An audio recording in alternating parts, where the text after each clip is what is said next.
Hi, today I'm going to be showing you how you can spiritually and mentally glow up. These days, spirituality has become more and more popular, probably because of places like YouTube and TikTok that have popularized liking spirituality and being into spirituality. And personally, I think it's mostly because of the allure of manifestation and being able to basically use magic. That's why the witchcraft community is also popular.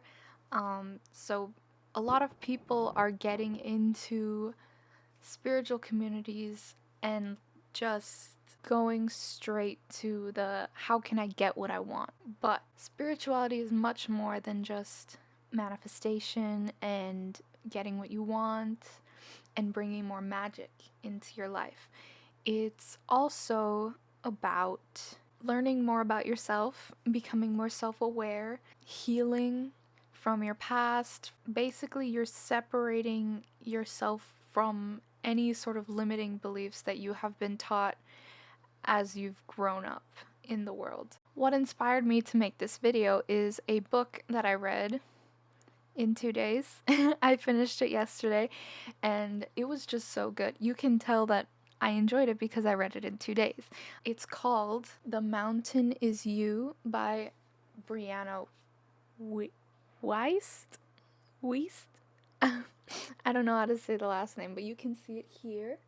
It's so good at teaching you how to actually do shadow work, but not even in a spiritual way. It's in a mental health way. You're able to heal from the past, feel your emotions, just remove all of the self-sabotaging behaviors you have learned throughout your life. And it inspired me to continue with my own self-awareness, spiritual growth, mental health growth journey. And I wanted to make this video to tell you guys what I'm doing, the steps I usually take to go on a self-help, self-awareness, mental health, and spiritual growth journey. The basics of this are self-help books. I like to read a few of those. I have some recommendations. Shadow work. Shadow work is very good for when you want to become more self-aware and stop suppressing your emotions and avoiding negative emotions and just allow yourself to feel feelings so that you're not being held back in the future. Then there's self-love, and I'm sure there's many more things that you can do, but those are mostly the things that I like to focus on. I also like to focus on, in terms of manifestation, there's something called a self-concept, which is the way that you, the beliefs that you have about yourself. In manifestation, you can change your self-concept by affirming or visualizing or scripting about that highest version of yourself that you want to embody.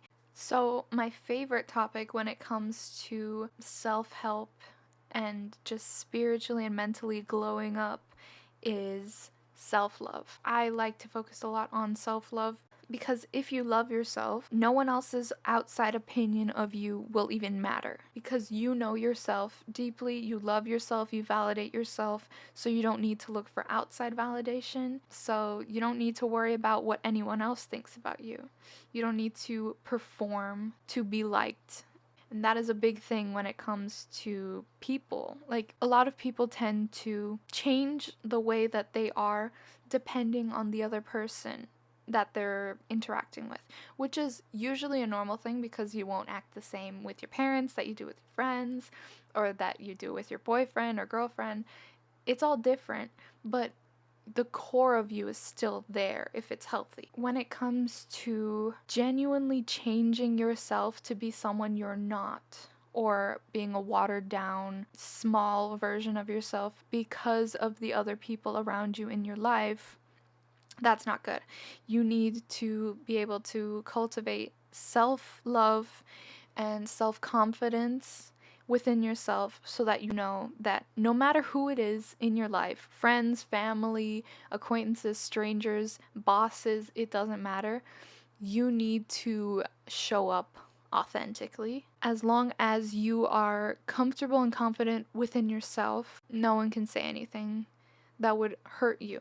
Even if they disapprove, even if they don't like you, it doesn't matter, because when you are authentically yourself, you will attract the people that are most aligned with you.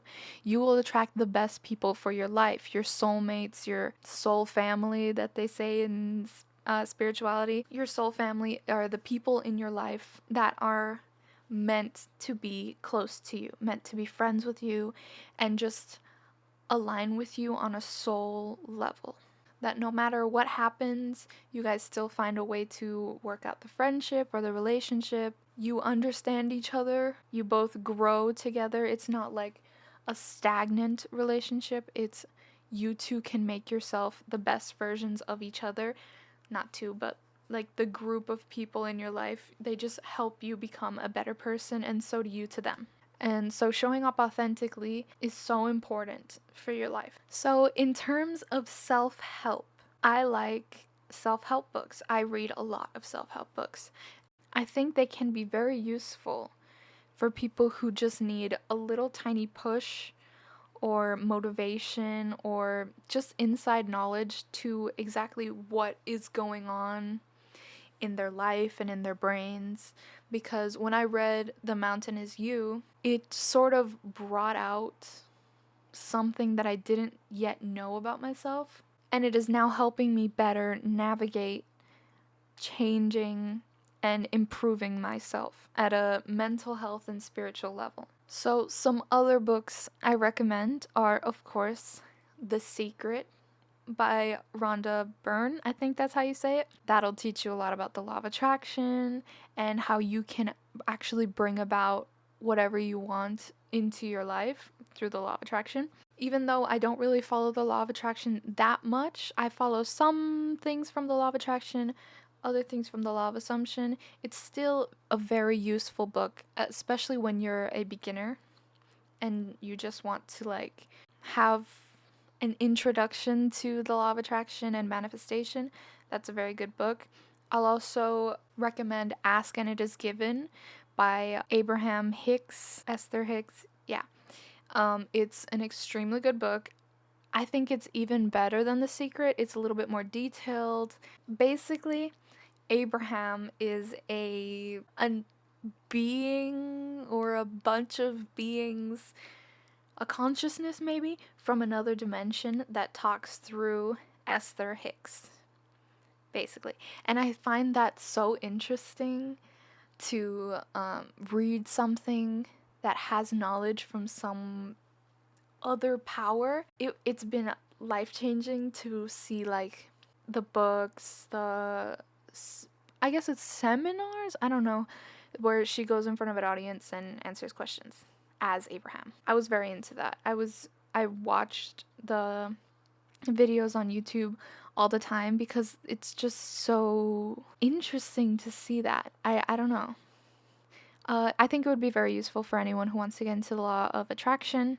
It's a little bit more step by step, and it tells you about like the reasoning, sort of why you want to be in a high vibrational state to manifest. And I know I don't really preach that anymore, but it's kind of interesting to hear it from them, because if you believe in it, it's like an interdimensional being that knows everything about us, that we are some sort of consciousness made physical from the source that they are from, like another dimension. I also recommend the book Breaking the Habit of Being Yourself. I've mentioned this before. Also Becoming Supernatural by Dr. Joe Dispenza.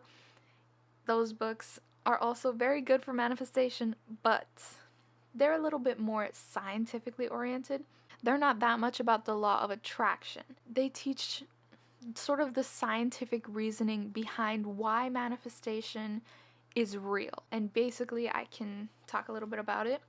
It's that our consciousness basically creates the reality we see around us, because without our consciousness to experience and observe the reality around us, it would not exist. It's sort of like that saying, like, if a tree falls down in the forest, would anyone hear it, sort of thing. I don't know. But he talks about like how electrons, when you look at them through a microscope, electrons they disappear and reappear in the cloud, the cloud around the nucleus. If you know anything about quantum physics, which I don't know much about, but, I remember from school, there's the atom and there's the nucleus and, the electron field, whatever. And so when you are observing the electrons, when one disappears, it will reappear wherever you, the observer, is observing. So if you're watching an electron and it's here, and it disappears, and you look over here, it'll reappear right here. With that, and the fact that our reality isn't technically solid and physical, when you get anything down to its tiniest part, it's a bunch of vibrating molecules. Nothing is necessarily solid. So everything is sort of vibrating all at the same time. So if electrons are able to move to a different area by our own awareness, can you imagine what we can do on a larger scale? Because everything is made of atoms with electrons. So that's basically how I rationalized manifestation being real, because scientifically there is an explanation for why we are able to bring about what we want into this reality. It's also because of our brain's confirmation bias, of course. Your brain is wired to find confirmation for the assumptions that you already have. So if you believe like that you are unsafe when you go on public transportation, your brain will look for different ways to confirm that to you. So it'll show you like news articles saying that it's unsafe, or breaking news that this person was hurt on the public transportation, or you'll go to public transportation when dangerous things happen. So your brain is wired to show you what you believe. So if you change these beliefs, and instead of making them harmful and limiting, you can change them to be much more broad and positive and help them serve you more, then you will find more of those good things in your life. So it's not just a manifestation thing to affirm and change your limiting beliefs. It's also just a psychological thing that would probably improve your life a lot more. So like if you're looking for a job, you can say, it's so easy for me to find job opportunities that I'm qualified for and that will totally hire me. And then you'll get more confirmation of that in your life. Well, that's basically what breaking the habit of being yourself is. It also has meditation techniques to be able to go into your mind and let go of certain negative things from your past, so that you may let go of those limiting beliefs and be able to manifest the life that you really want in the future with visualization. And Becoming Supernatural is a wonderful book that talks about how anything is possible. You can be psychic, you can go into your subconscious mind and see past lives. It's really interesting for anyone who's interested in like past lives and other dimensions, spirit guides, anything magical or spiritual. It's really cool, and I found it really enlightening. A lot of these books I have recommended before because I really think that they're incredible books for stuff like manifestation and self-help and self-love. So if you see books that are repeated that I've said before, it's okay. I also want to recommend Letting Go. Oh my god, what's his name? Letting Go, The Pathway of Surrender by David R. Hawkins. I love that book. It is quite similar to Breaking the Habit of Being Yourself because it's about letting go of the past and past emotions, past traumas, just so that you're healthier in the future. Because when emotions from difficult situations are not processed, they are either suppressed or repressed into your body. And your body is your subconscious mind. Because your brain is connected to your gut, and your gut controls a lot of the stuff in your body. It's very important for your health. And when you go through a difficult moment, your muscles may tense up, your gut will have a literal response to the difficult moment in your life. And if you don't allow yourself to fully feel that emotion and allow yourself to feel it and not express it, because it's not about that, just feel it, basically. Just sit with it, allow it to be. Then it will sit in your body for years, like forever, if you don't let it go. And it can breed worse problems. It can breed stuff like irritability, toxic behaviors towards others, and health problems. So reading that book, I think, is very important for people who have had a lot of difficult moments in their lives, or who find themselves just irritable often and they don't know why, or you want to get rid of these negative emotions that you have within you that you've experienced in the past. And it doesn't have to be a traumatic situation for it to be important for you to feel your emotions and let them go. It could just be like a moment when you were embarrassed as a child and it has stuck with you just because you weren't able to express your feelings. Any kind of embarrassing moment, difficult moment, any rejections or losses, they're important to look at if you know that you didn't fully process the emotion to the point that you were able to let it go. Because if you're still being bothered by something now, let's say you ended a friendship because of a fight a while ago, and you're still replaying the fight in your head, you're still seeing them with resentful emotions, you're still bringing it up, you're dreaming about it, there's something that you need to let go of. So you should get back into that feeling, you should visualize yourself back into that situation and allow yourself to fully feel that. You don't have to contact the person. It's nothing to do with them. It's everything to do with how you're processing your emotions, and you don't need some sort of closure to get that. I think a lot of people don't understand that. You don't have to actually physically talk to the person and make up with them in order to make peace within yourself. All you need to do is feel the feelings, learn the lesson, and move on. Another book that is important is The Power of Your Subconscious Mind. I know all of these have to do with manifestation, but manifestation is so important in your life. When you use, like, The Mountain Is You to break down the difficult emotions in your life, you're like a blank slate. You need to be able to know how to create the future. And these books will help you create a better future for yourself that doesn't hinge on those limiting beliefs anymore, because you've worked on them or you're in the process of working on them. Healing is not a linear journey. It goes up and down. You have good days, you have bad days. You feel sometimes that you've gone backwards when you really haven't. It's a process, and it can take a while, it can be really quick. For most people, it takes a while. At least a year, probably, working on one thing. But manifestation, I think, can speed it up a little, because while you're in the process of breaking it down, you can build up the positives so it feels a little easier to navigate. You'll still probably have bad days and situations where you don't feel strong enough to deal with it, but that's normal. So, The Power of Your Subconscious Mind. It's by Joseph Murphy.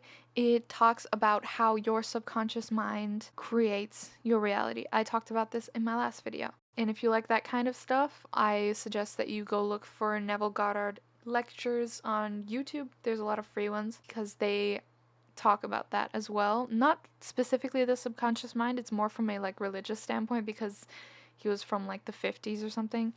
But it has to do with the same sort of thing. Like, Neville Goddard did a lot of crazy stuff in terms of manifestation, and he pioneered basically the law of assumption. So it would be really interesting for a lot of people to listen to the lectures and just see what they can take for them. The last book I'll talk about, I think it's the last one. It's The Life-Changing Magic of Not Giving a F by Sarah Knight. I read this last year when I was finishing university because I realized school is taking a bit more of my energy than I really want it to, and I need to figure out a way to fix this. But I wanted to approach my last semester in a different fashion. So this book basically told me how to like make lists of what's the most important to me, what I have to do, and what I can easily get out of. So I was stressing out about things that didn't really matter. I would have about 3 classes in the summer, and it's harder because it's a little bit more fast paced because it's not a long semester, it's only a few weeks. So everything is a little bit more difficult to do in the summer. And on top of that, I'm not just taking 1 class, I'm taking 3 or 2. I had to do a lot of reading, but once I read this book, I realized that I can prioritize classes, different assignments, and whatever I had to do, and I didn't have to do everything. It's also very good for your life, family relationships, friends, coworkers, just general responsibilities in your life that if they're taking too much energy and they don't really give you much back and they're not important, you should get them out. It's basically a parody of Marie Kondo's book, The Life-Changing Magic of Tidying Up, because you basically do the same thing but with your mind and with responsibilities in your life. So you make a list of all the things that you get stressed out about or that you have to do in a certain field. So like with work, this is what you have to do. With relationships, this is what you have to do. With your own personal life, this is what you have to do. Stuff like that. It's been a while, so I don't really remember that much. But I remember that it was life-changing for me. My video ended on me. So here we go. Continuation. So I was talking about the life-changing magic of not giving an F. Basically, it talks about how you can better fit the things that you actually care about into your life more than the things that you don't, that you shouldn't. So like it teaches you how to better say no, how to just not care for some things that just really don't matter in your life because they're taking too much space and energy in your life. And I thought that was very useful for me because I'm the kind of person that worries about the littlest things, things that don't matter.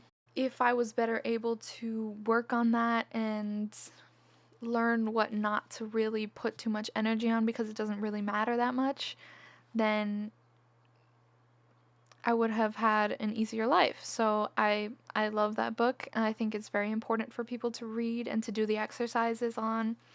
I've gifted it to my mom because it's just really good for people who are having like a difficult time in their job or school or relationships. So how do you practice self-love? You approach it in a way that's not just spending time with yourself and doing self-love activities like doing a face mask or taking a bath or having a treat that you like or anything like that. Sometimes it's the harder things. So if you have trouble cleaning up your space, clean up your space. That's very important for you because the way that your space is organized talks a lot about how your mind is, and it can interfere with productivity and just your general peace about your room, because you want your room to be a place that you feel comfortable in, that you can sleep in, that you can relax in. And if it's messy and there's a lot of things that are around that don't serve any purpose and just clutter your room, you're not going to feel secure and comfortable in your own space. So that's an important thing to do. It's also practicing personal hygiene. It's confronting your self-sabotaging habits. It's being self-aware. It's working on yourself too. Because Loving yourself is more than just accepting the way you are, despite every single flaw you have, which that is the first step, to accept who you are, to forgive yourself. But in that process, you have to also commit to getting better. So you love yourself where you are, the way you look, no matter how it is, because perfection is not something that is possible, because there will always be something else that will bother you. No matter how many things you change, you're going to still want to change more. So as long as you are able to be satisfied and happy where you are, then that's the only way you will be able to healthily move forward and change yourself. You have to be able to love yourself enough to know that you deserve better, and you deserve to change, and you deserve to be healthy and happy and prosperous and have a bunch of friends and have a lot of fun and do everything you love. We can find happiness outside of hustle culture or being perfect models or anything like that. And then there is the dreaded shadow work. You basically are healing your inner self. You are integrating your shadow self with your higher self, I guess, and you are avoiding suppressing those negative feelings. You look at your own toxic patterns, what has happened to you in the past. If you have any trauma and it's a difficult trauma, it's very important that you actually seek a professional to help you through that, because shadow work can exacerbate that and trigger some difficult feelings that you may not be able to process if it was that difficult a situation. So make sure that you're self-aware in that aspect too. If you need help, please seek it. You can do this by journaling daily, meditating, and trying every day to move closer to your higher self. Shadow work basically stops you from acting out on your suppressed emotions, your insecurities, the hurts you've had in the past, the ways you were raised, the limiting beliefs that you have, or the way you've been treated in relationships. To do shadow work, you can just search up shadow work journal entries, and you'll be able to go over all these things. So I can give you some examples. The first example could be, where does jealousy show up in my life? Or what is my life teaching me right now? Or maybe you'll be looking back at a relationship that went wrong and you can journal, what can I be accountable for in this ending of a relationship? So you're not, another one. Where am I constantly blaming or judging others? That's a very big one, because if you're constantly blaming others for your problems, you're never going to take personal accountability for it. And when it comes to manifestation, I think of the thing called everyone is you pushed out. And that means basically that every person you encounter has a lesson to teach you about yourself. So the way that they react towards you is some sort of internal thing that you have, either towards them or just in general, or towards yourself. So if you're judging and criticizing someone for holding you back maybe in life, or constantly telling you what to do, you can look in yourself and realize there is something within you that is self-sabotaging you. So you are using the other person's actions as an excuse to not actually break through those difficult moments. Because you have all the power in your life and your reality. No one can actually hold you back unless you give them that power to do so. So if you are constantly blaming others for doing that, then there is something within you that is actually holding you back rather than just them. You can also have a morning and night routine to be able to spiritually glow up in your life, to change the way that you think and just change your life in general. For a morning routine, for example, you can wake up a little bit earlier, not check your phone until you finished your morning routine, go to the bathroom, shower, all of that stuff, brush your teeth, have a healthy breakfast, maybe meditate, do affirmations, preferably right when you wake up. Maybe work out, because working out is a really great way to get rid of suppressed emotions and feelings within you. It's a good way to get out your feelings. Throughout the day, do things that make you happy. Like, at least do one thing every single day that makes you happy, that calms you down, that makes you laugh, that makes you feel creative. That's a very important thing for people to do. Take time to relax and have time for yourself. Maybe you would be able to do that more in the night routine. You can also meditate if you haven't meditated in the morning, or if you just want to meditate twice a day, that's fine. Eat a good dinner before about 6 p.m. That's what I do. I eat dinner early so that I don't feel full when I go to sleep. You can reduce your social media usage at night. You can visualize your highest self. You can journal about the day, like what drained my emotions today or drained my energy today, what gave me energy today, what made me happy, what am I grateful for. Talking about what you're grateful for is very important, because you have to be able to be happy where you are in the moment to be able to move forward to what you actually want. Be present all day. Start setting boundaries. Go to sleep before midnight. That's what I do. I go to sleep at about 10:30 to 11:30 every night, and I wake up at 9:30 every morning so that I have a good night's sleep. When you have a routine, it's easy to stick to it. You can fit in different things into your day. You can easily find time to do things that you know would improve your life, like working out, meditating, journaling, visualizing, all that stuff. Because a lot of people complain about not having time, but they actually just don't know how to manage their time enough to be able to do the stuff that they want to do. Because if you really wanted to do something, you would do it. To spiritually glow up, work on your self-love, work on your self-concept, read some self-help books, and do some shadow work. Get yourself a routine, stay present, meditate, work out, read some good books that are good for the soul, reduce your social media usage, and set boundaries with other people. Don't make yourself so accessible to others.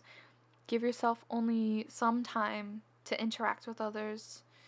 Don't allow yourself to be dragged around by others. Don't care about what anyone else says, because the only opinion in this world that matters is yours. That's why you should cultivate your own self-love and self-confidence to be able to not even care about what anyone else says about you and how successful you're being, how creative you're being, how well you're doing. It doesn't matter what other people are saying. It only matters what you believe. So yeah, if you like this video, please comment and like. Please subscribe if you want to see more stuff like this. My last video got the most views that I've had on my channel in a long time. It's a milestone for me. I will continue making videos no matter what, because this is something I'm passionate about, that I've always wanted to do since I was like a kid, like 9, when I was watching like Fred and Ryan Higa and Lego SpongeBob videos on YouTube and parody videos. I just feel like this is something that has been building up for a long time, that I've been wanting to do, and I never really decided to do it because I was nervous about what other people would think. But now that I'm actually doing it, I don't care. So I'm going to do whatever I want. I'm going to continue to do things that make me happy, no matter what happens on this channel. I hope that, of course, people enjoy it, but I'm not going to worry too much about that. And hopefully in the future I can do other things that I love, like gaming or book reviews. I should do that. I am an English major. I studied English literature in university, so I should start my booktube stuff, because I was really into booktube when I was in like 7th grade. I was obsessed. I was like, this is what I actually have to do. This is my dream. Yes, it always has been my dream to be a booktuber, and soon I may do it. Because I am a writer, so yeah. Thanks for watching. See you next time.